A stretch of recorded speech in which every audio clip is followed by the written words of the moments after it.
বৃহস্পতিবার সন্ধ্যা থেকে শুক্রবার শুরু হয়ে যায়। শুক্রবার বা জুমার দিন, এই দিন সম্পর্কে কোরআন এবং হাদিস থেকে ঘেঁটে আমরা 14টা আমলের কথা একটা লম্বা বড় ভিডিওতে বলেছি। আজকে সেখান থেকে আমি সংক্ষেপ করে এই 14টার মধ্যে আবার অতি গুরুত্বপূর্ণ 5টা আমলের কথা বলবো ইনশাআল্লাহ। নাম্বার 1, সবচেয়ে বেশি যেটা করতে হবে পরিমাণে, জুমার দিন জুমার রাত, বৃহস্পতিবার সন্ধ্যা থেকে নিয়ে শুক্রবার সন্ধ্যার আগ পর্যন্ত পরিমাণে সবচাইতে বেশি করতে হবে যে আমলটা, সেটা হলো দুরূদ শরীফের আমল। নবী করিম সাল্লাল্লাহু আলাইহি ওয়াসাল্লাম বলেছেন, আকসিরু আলাইয়া মিনাস সালাতি মিন ইয়াউমিল জুমআতি ওয়া লাইলাতিল জুমআ, তোমরা জুমার দিন এবং জুমার রাতে আমার প্রতি বেশি বেশি দুরূদ পাঠ করবে, দুরূদ প্রেরণ করবে।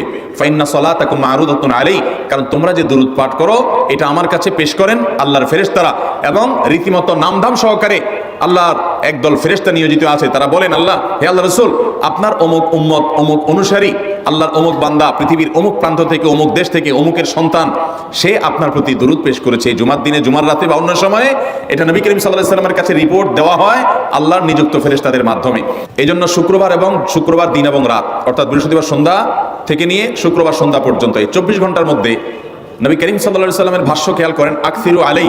ওলামা একরাম জানেন, নবী আলাইহিস সালাম সাধারণত কোনো আমল পরিমাণে বেশি করতে বলতেন না। পরিমাণে বেশি করতে বলার মতো আমল খুব কম ইসলামে।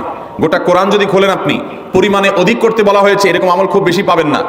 তোমরা বেশি বেশি করে নামাজ পড়ো, বেশি বেশি করে রোজা রাখো, এরকম কথা কোরআন হাদিসে নাই। অবশ্যই একজন ইমানদার 5 ওয়াক্ত ফরজ নামাজের পাশাপাশি অধিক পরিমাণে নফল নামাজও পড়বেন, সেটা ভিন্ন কথা।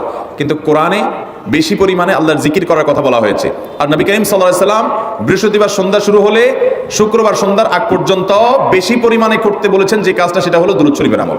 দুরূদের এই আমলটা, এটা করার জন্য আল্লাহ তাআলা এমন সহজ করে দিয়েছেন যে ওযুর প্রয়োজন নাই। আপনার ওযু নাই, তারপর আপনি দুরূদ পাঠ করতে পারবেন।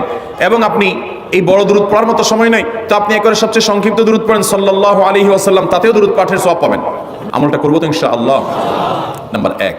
নাম্বার 2, জুমার দিন উপলক্ষে অন্য যে কোনো দিনের চাইতে জুমার দিন অর্থাৎ শুক্রবারের ফজর নামাজ পুরুষরা মসজিদে জামাতের সাথে পড়বেন, জামাতের সাথে পড়ার নিয়ত করবেন পাক্কা। কারণ অন্য যে কোনো দিনের ফজর নামাজ না, শুধুমাত্র যত নামাজ আছে, নবী করিম সাল্লাল্লাহু আলাইহি ওয়াসাল্লাম বলেছেন, আফদালুস সালাওয়াতে ইনদাল্লাহ, আল্লাহর কাছে দুনিয়ার সব নামাজের মধ্যে 5 ওয়াক্ত সাধারণ নামাজগুলোর মধ্যে সবচেয়ে উত্তম নামাজ হলো সলাতুল ফজরে মাআল জামাআতে ইয়াউমাল জুমআ, জুমার দিন ফজরের নামাজ জামাতের সাথে আদায় করা হলো যত নামাজ আছে এর মধ্যে সবচেয়ে শ্রেষ্ঠ নামাজ। ভাইরা আমার, প্রত্যেক বৃহস্পতিবার আসলে সন্ধ্যার সময় প্রতিজ্ঞা করব, সপ্তাহের অন্য দিন যদি আমার ত্রুটি বিচ্যুতি হয়ও আমি সেটাকে কারেকশন করার চেষ্টা করব, কিন্তু শুক্রবার ফজরটা পুরুষ হিসাবে আমি জামাতের সাথে পড়বই পড়বো। তার জন্য রাতে আগে আগে শোবো, ডাবল ট্রিপল অ্যালার্ম দিয়ে শোবো, অন্য নামাজি বন্ধুকে বলবো ফোন দিয়ে ডেকে দিবি, একে অন্যের সহযোগিতা করব, কিন্তু ফজরের নামাজ জুমার দিন ছাড়বো না ইনশাআল্লাহ। 3 নম্বর আমল হলো সূরা কাহাফ পড়বো। যারা কোরআন পড়তে পারেন না তারা শুনবেন, আর যারা পড়তে পারেন তারা নিজে পড়বেন। সূরা কাহাফ যদি জুমার দিন কেউ পড়ে, নবী করিম সাল্লাল্লাহু আলাইহি ওয়াসাল্লাম বলেছেন এই সূরাটা তার জন্য নূর হবে, নূর, আলো আল্লাহর তরফ থেকে। কিয়ামতের ময়দানে ভয়াবহ গুটগুটে অন্ধকার হবে। কিয়ামতের একটা ভয়াবহ শাস্তি হলো অন্ধকারের শাস্তি। ভাইরা আমার, অন্ধকারের শাস্তি মানে এমন ভয়াবহ অন্ধকার হবে যে দুনিয়ার অন্ধকারের সাথে কোনো তুলনাযোগ্য নয়। সেই ভয়াবহ অন্ধকারে কিছু আমল আছে যে আমলগুলো মানুষের ওই অন্ধকারের মধ্যে আলোর কাজ দিবে। এর মধ্যে একটা হলো এই সূরা কাহাফ।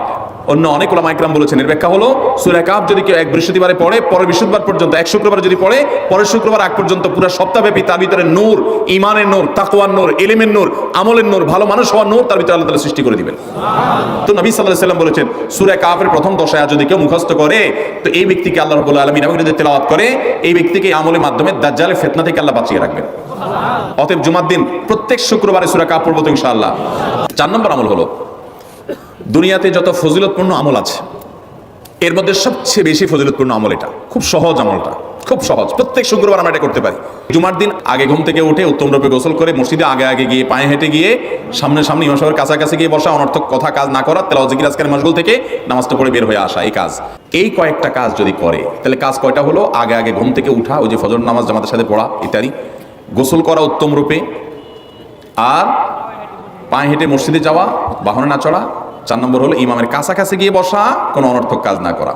এই 4টা কাজ যদি কেউ জুমার দিনে করে, নবী করিম সাল্লাল্লাহু আলাইহি সাল্লাম বলেছেন ওই ব্যক্তি বাসা থেকে মসজিদ পর্যন্ত যে আসলো, যতগুলো পা ফেলবে, যতগুলো স্টেপ ফেলবে, যতগুলো কদম দিবে, প্রতিটা কদমের বিনিময়ে আল্লাহ রাব্বুল আলামিন তার অ্যাকাউন্টে, তার আমল নামাতে 1 বছর রাত জেগে, সারা রাত জেগে তাহাজ্জুদ নামাজ পড়লে এবং 1 বছর সারাদিন, প্রত্যেকটা দিন পুরো বছর জুড়ে নফল রোজা রাখলে যে পরিমাণ সওয়াব পাইতো, 1 বছর নফল রোজা, 1 বছর রাতভর জেগে তাহাজ্জুদের নামাজ পড়ার সওয়াব মাত্র একটা কদম ফেলার বিনিময়ে দিবেন।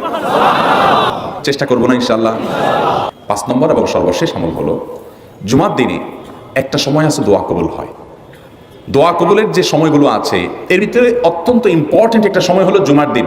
শুক্রবারের একটা সময় সম্পর্কে নবী সাল্লাল্লাহু আলাইহি ওয়াসাল্লাম বলেছেন যে একটা সময় আছে শুক্রবারের, এই সময়ে বান্দা কোনো দোয়া করলে আল্লাহ তাআলা ফিরিয়ে দেন না, কবুল করেন। কিন্তু সময়টা যে ঠিক কখন, এটা হাদিসে নবী সাল্লাল্লাহু আলাইহি ওয়াসাল্লাম বলেন না, যাতে করে হয়তো আমরা সারাদিনেরই কম বেশি দোয়ার চেষ্টা করি। এই বিষয়ে মুহাদ্দিসগণ, হাদিস বিশ্লেষকগণ, পণ্ডিত ওলামা একরামগণ হাদিসের বিভিন্ন আকার ইঙ্গিতকে গবেষণা করে, অ্যানালাইসিস করে এক একজন এক এক সময়ের কথা বলেছেন। তবে বেশিরভাগ ইমাম, বেশিরভাগ পণ্ডিত ওলামা একরাম, বেশিরভাগ আপনার ইসলামিক স্কলারগণের বক্তব্য হলো যে এই সময়টা হলো জুমার দিনের শেষ প্রহর, আসরের পর থেকে নিয়ে সূর্য ওঠার আগ পর্যন্ত এই সময়টা। আমাদের আল্লাহর দিকে মনোনিবেশ করতে হবে দোয়ার জন্য বেশি বেশি। তাহলে শুক্রবারে 5 নম্বর আমল হলো বেশি বেশি কি করবো ইনশাআল্লাহ? দোয়া। বেশি বেশি দোয়া করবেন, উঠতে বসতে চলতে ফিরতে। বিশেষভাবে সূর্য ডুবার আগের যে সময়টা শুক্রবার, অর্থাৎ দিনের শেষ সময়টা, বিশেষভাবে আল্লাহ তাআলার কাছে দোয়া করো। ঠিক আছে তো ইনশাআল্লাহ? কয়টা আমল বললাম? আমল করবো তো ইনশাআল্লাহ? মনে থাকবো তো ইনশাআল্লাহ? আমরা প্রয়োজনে বাসায় গিয়ে একটা কাগজে নোট করে ফেলবো, লিখে ফেলবো, লিখে এরপরে ওয়ালে টাঙ্গাই দিবেন বাসায় যে জুমার দিন এই 5 কাজ আমি ছাড়বো না। আপনি যদি মনেও না থাকে, আপনার যদি ভুলেও যান, আপনি এই কাগজ আপনাকে মনে করাবে ইনশাআল্লাহ। বাসায় ফ্যামিলির লোকদের সাথে শেয়ার করবেন, জুমার দিন হুজুর বলেছেন, আমি একটু আমার মন থেকে বলিনি, এগুলো সব কোরআন হাদিসের কথা বলেছি আপনাদেরকে। কোরআন হাদিসের আলোকে 5টা আমলের কথা বলেছেন, বিশেষভাবে জুমার দিন আমি 5টা আমল করবোই করবো। ভাইরা আমার, প্রত্যেক জুমার দিন যদি আপনি একটু ইমানের রিচার্জ করেন, ইনশাআল্লাহ সারা সপ্তাহ আপনার জন্য সেটা উপকারে আসবে। চেষ্টা করবো তো ইনশাআল্লাহ? আল্লাহ তাআলা এই আমলগুলো আমাকে, আপনাকে, আমাদের সবাইকে করার তৌফিক দান করুন।